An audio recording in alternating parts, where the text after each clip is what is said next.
तो नमस्कार दोस्तों, मैं हूं योगेश। मेरे इस चैनल पे आपका स्वागत है दोस्तों। तो दोस्तों, हम फिर से एक नई स्टोरी सुनेंगे जिसमें हम विक्रम और बेताल की जो सीरीज़ है उस सीरीज़ को हम स्टार्ट करेंगे। नेक्स्ट स्टोरी है, उस स्टोरी का नाम है दोस्तों लड़की किसको मिलनी चाहिए। उज्जैन में महाबल नाम का एक राजा रहता था। उसके हरिदास नाम का एक दूत था जिसके महादेवी नाम की बड़ी सुंदर कन्या थी।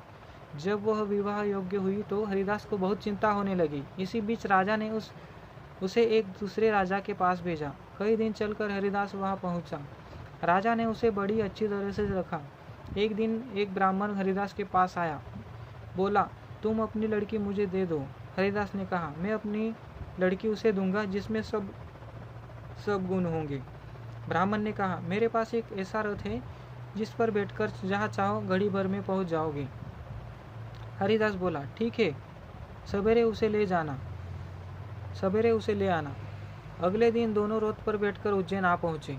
देवयोग से उससे पहले हरिदास का लड़का अपनी बहन को किसी दूसरे और हरिदास की स्त्री अपनी लड़की को किसी और तीसरे को देने का वादा कर चुकी थी। इस तरह 3 वर इकट्ठे हो गए। हरिदास सोचने लगा कि कन्या एक है, वह 3 है, क्या करे। इसी बीच एक राक्षस आया और कन्या को उठाकर विंध्याचल पहाड़ पर ले गया। 3 वरों में एक ज्ञानी था। हरिदास ने उससे पूछा तो उसने बता दिया कि राक्षस एक लड़की को उड़ा ले गया है और वह विंध्याचल पहाड़ पर है। दूसरे ने कहा, मेरे रथ पर बैठ कर चलो, जरा सी देरी में वहां पहुंच जाएंगे। तीसरा बोला, मैं शब्दवेदी तीर जलाना चाहता हूँ, राक्षस को मार गिराऊंगा।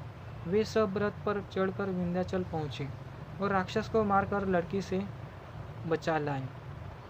इतना कहकर बेताल बोला, हे राजन, बताओ वह लड़की उन तीनों में से किसको मिलनी चाहिए। राजा ने कहा, जिसने राक्षस को मारा उसको मिलनी चाहिए, क्योंकि असली वीरता तो उसी ने दिखाई, बाकी 2 ने तो मदद की। राजा का इतना कहना था कि बेताल फिर पेड़ पर जा लटका और राजा फिर उसे लेकर आया और फिर से बेताल ने उसको कहानी सुनानी शुरू की।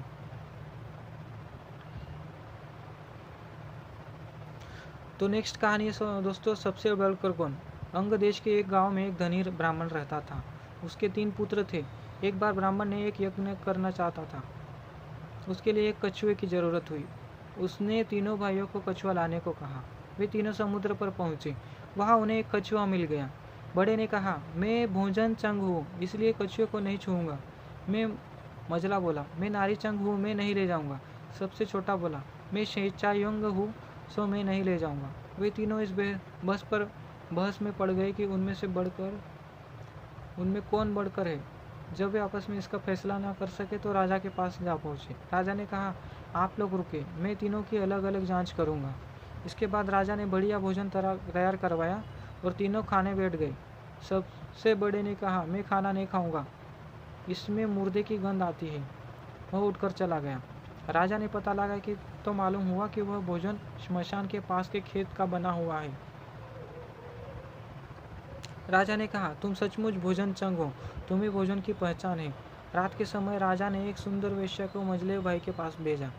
जो कि वह वहां पहुंची कि मजले भाई ने कहा, इसे हटाओ यहाँ से, इसके शरीर से बकरी का दूध की गंध आती है। राजा ने यह सुनकर पता लगाया तो मालूम हुआ कि वह वेश्या बचपन में बकरी के दूध पर पली थी। राजा बड़ा खुश हुआ और बोला, तुम सचमुच नारिंग चंग हो। इसके बाद उसने तीसरे भाई को सोने के लिए 7 गद्दों का पलंग दिया।